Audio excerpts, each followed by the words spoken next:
How's it going, everyone? Welcome to the Ed Show. My name is Nate, your host and the owner of co.cust.l.b Leather and Blades. So, we are in what I call the Rusty Blade series, where we are learning how to remove rust once we get on the blades.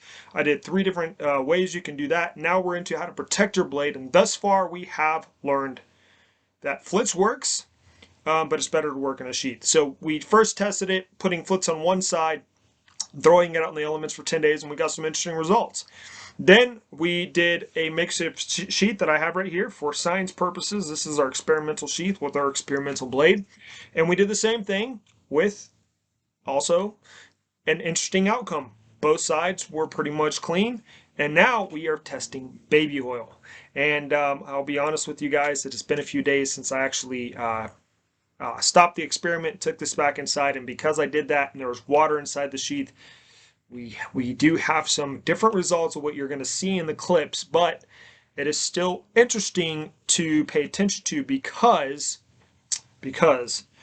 I took it inside to where it was warmer and drier. Let's dried out the water. There was still water on the blade. I didn't want to alter this too much because I believe in being authentic, and this actually gave us some more stuff to look at. Baby oil, I'm going to say, is good for hand sanding. I don't use WD-40 anymore. I'm going to talk about that in future episodes, but I also use it to coat my blades as I'm working on them. I was putting baby oil on all my knives I've shipped to my customers because it's non-toxic. Well, Flitz is non-toxic, and thus far, it is the winner for what I'm using for protecting my blades personally and for my customers, and something I would suggest to you as well. I'm not, paid by them. I'm not sponsored by them, but I will say that being a outdoorsman and I like to test the products that I make, this is something that's reliable and worth the investment. But we're still going to look at the test results of the baby oil here after you look at these clips. We'll come back. But first, if you were someone like me that appreciates high quality steel blades, uses them on the daily, lives by them, and also like me, makes them, this is the show for you. All right, guys, enjoy the next clips in the following videos. All right, also now we're going to test baby oil in a sheath and the elements and see how that stacks up. Pretty sure we're going to see some rust spots, just making that prediction right now. So what I'm going to do, I have baby oil in here. It's marked baby oil, okay? I'm going to just spray it on here. Now mind you, I only use this usually to do hand sanding because it's non-toxic. And I'm going to do my best not to get any on the other side because I want to see if rust builds up or if the sheath is doing more of the work than the oil does, and then the oil is just the extra layer of protection. So we have it on there, coated pretty good. I'm going to try to get the edges here without getting on the other side. I already got some down around here, and that's okay. But we'll even try to protect the tang a little bit more here. And I'll mark it real quick. So I can't find my silver Sharpie, but I marked it with black on the sheath. And what we'll do for the knife, it's opposite of where my maker's mark is. So we'll just put a black dot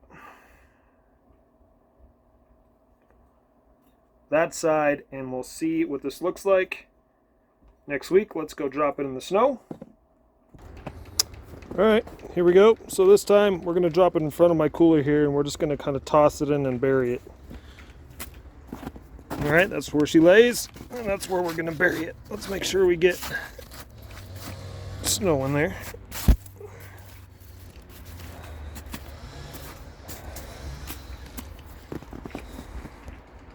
All right, we'll see you on Tuesday. No, Monday. Monday night or Tuesday. All right, let's go check on that blade. So you can all see it is nighttime here, and quite a bit of snow has melted. Let's go inside and check it out. Well, just pulled it out of the sheath. As you can see, there's water on it. Both sides. This was the baby oil side. This was just the cleaned off side, so I thought. There's water inside the sheath. You can see right there. So, interesting. Baby oil definitely worked. But why isn't this side rusting? Let's talk about it. All right, you guys are back. So, what you saw in the video to what I'm about to show you is not going to be the same because it's been a few days. But Here we go. This is the side that was flitzed. There is actually rust on there, a tiny bit. There's also a little bit of rust on the other side that there was no baby oil. So it goes back to my conclusion of, in order to protect your blade, and it may seem dumb I'm even mentioning this, but not everybody is knife savvy, how to take care of their blades. They're so used to buying these cheap products from Walmart and stuff like that, they don't care. But again, this is why this is the Ed Show. Like I said in the intro, if you are someone like me that appreciates high quality steel blades, if you are one of those, most likely you understand the difference between someone that needs a knife and wants a knife. I did a whole video on what that kind of means, but a knife to you is an invaluable tool that you're going to use regularly or for important tasks and adventures such as hiking into the woods, hunting, fishing, whatever, overlanding, bug out, whatever your tool for your vehicle. If you do find yourself in a situation, you want a reliable tool. Well, you also want to know how to take care of your reliable tools. The perspective I'll put to you on like this: a master mechanic will not waste money on dollar store tools. They will buy the more expensive ones because they're reliable. It's not because the dollar store is a quick fix, but it's only going to be able to use such X amount of time before it's no good or it breaks because it's cheaply made. Versus buying the more expensive but quality item, it is worth that. But also, it's worth also investing in something to protect those tools. Not buying a $10 toolbox at Walmart that rain will fall through, even if you put it inside of a gang box in the back of your truck. Or if you're working outside or something like that, you have to take your tools across the, and you're in the elements, snow, rain, whatever, you drop your toolbox. You want to take care of your tools. That's what I'm building here on the premise of your knife. So that's why we're doing these types of tests. So it goes back to what I was saying. Sorry, I kind of rambled there. It's a two-part solution when it means to take care of your blade, regardless of what you honestly put on there. Because obviously, baby oil worked when you first saw the video, but because it was so dry in here and I didn't dry out the sheath, I just kept the blade locked in there, and we don't actually have that bad of rust spots compared to the other tests with the Flitz. But it's in a makeshift sheath. This is not a quality sheath. This is not what I would consider quality. This is not something I would sell. This is not something I would even use myself, besides for experiments. It's a two-part equation when it comes to protecting your blades.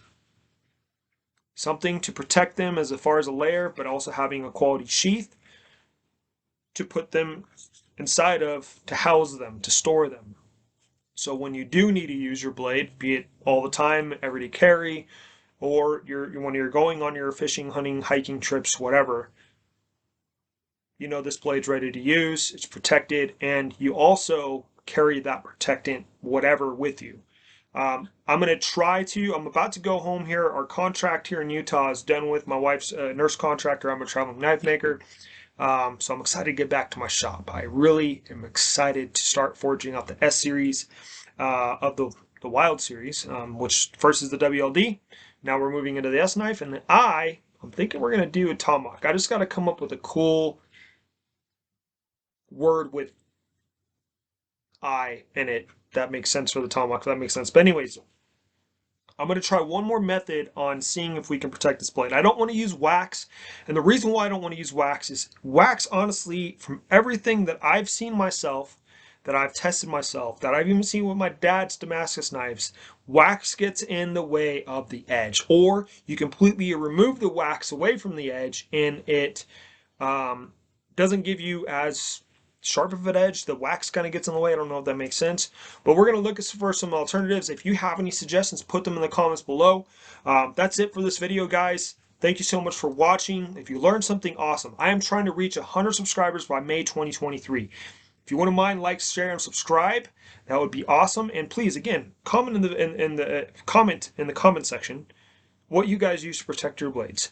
I will say this: I'm done using WD-40, even for when I'm cleaning off knives and hand sanding. Just done with it. It's expensive. Baby oil works just the same, and it's non-toxic. Try to go the non-toxic route as much as you can, especially for bushcraft knives, especially if you plan or don't plan on having to use them for, kitchen use or eating use. It's better safe than sorry. Don't eat WLD, guys. It's not good for you. But anyways, God bless, guys. We'll see you next week.